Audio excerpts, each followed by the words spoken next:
আন্দোলন চলবে জনগণের পক্ষে দফা এক দাবি এক পরিবেশের পদত্যাগ দফা এক দাবি এক আমি মোহাম্মদ হারুন রশিদ 16 নম্বর ইউনিয়ন অন্তর্গত আমি একজন সাধারণ জনগণ। বিগত 7 তারিখে 7 অক্টোবর 7 আগস্ট ছাত্র জনতার ব্যাপক আন্দোলনের মুখে এবং তাদের তৎপরতার মুখে আমাদের এই ইউনিয়ন পরিষদের চেয়ারম্যান জনাব শরীফ হোসেন খান জনগণের চাল ডাল তেল কম্বল জনগণকে এগুলো বন্টন না করে তার নিজের বাড়িতে নিজের ব্যক্তিগত ব্যবহারের জন্য রেখেছিল। এই প্রেক্ষিতে ইনারা যখন বুঝার প্রেক্ষিতে তখন আমাদের থানা প্রশাসন নিষ্ক্রিয় ছিল। তখন আর্মি চাঁদপুর যারা আছেন সেখানে তারা কমপ্লেন করে, সেখান থেকে একটা টিম আসে রাতে, টিম এসে এই মালগুলো সেখান থেকে উদ্ধার করে। এই মালামালগুলো উদ্ধার করার পাশাপাশি সেখানে বিস্ফোরক দ্রব্য উদ্ধার করে।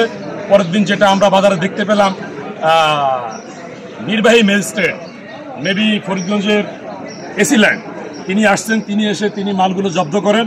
জব্দ করার প্রেক্ষিতে প্রশাসনের আমাদের ফরিদগঞ্জের যিনি কর্ণধার তিনি কিয়নো মহোদয় তিনিও সেটা অবহিত হন। অবহিত হওয়ার প্রেক্ষিতে ছাত্র জনতার দাবির প্রেক্ষিতে তিনি বলছেন দ্রুত এটা ব্যবস্থা নেবেন।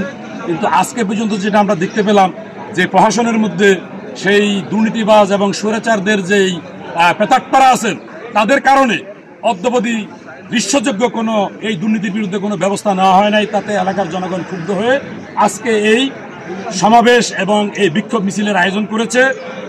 এই দুর্নীতির প্রসঙ্গত একটু যদি বলতে হয় আমাকে, সময় যেহেতু কম, আমি 18 সালে শিক্ষক ছিলাম।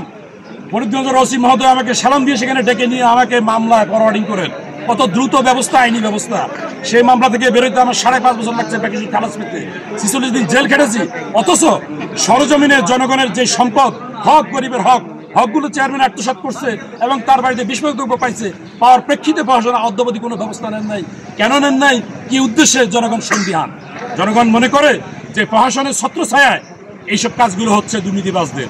আমি জনগণের পক্ষ থেকে এটার প্রতিবাদ জানাচ্ছি এবং প্রশাসনের কাছে আহ্বান জানাচ্ছি জনগণের যেন ধৈর্যের বাঁধ অতিক্রম না করায়, যেন দ্রুত তারা প্রশাসনিক ব্যবস্থা নেয়।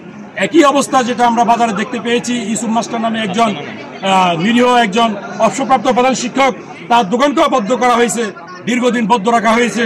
তারপরে কোর্টের মাধ্যমে সে তার দোকানকে ওপেন করছে। একই অবস্থা যেটা পেয়েছি যে কলেজ মার্কেটে একজন প্রবাসীর দোকান 3 মাস বন্ধ করে রেখেছে, সেখানে নাকি 3 লক্ষ টাকা চাঁদা দাবি করেছে। এছাড়া বিভিন্ন টালিশের বিভিন্ন কথাবার্তা আমরা শুনতে পাচ্ছি। আমরা আপনাদের মধ্য দিয়ে টিটা নির্বাচনের মধ্য দিয়ে জনগণের দাবি অনতিবিলম্বে এই দুর্নীতিবাজ যে ইউনিয়ন পরিষদের যে চেয়ারম্যান এবং তার সাথে সংশ্লিষ্ট যারা আছে তাদের বিরুদ্ধে তদন্ত সাপেক্ষে দ্রুত প্রয়োজনীয় ব্যবস্থা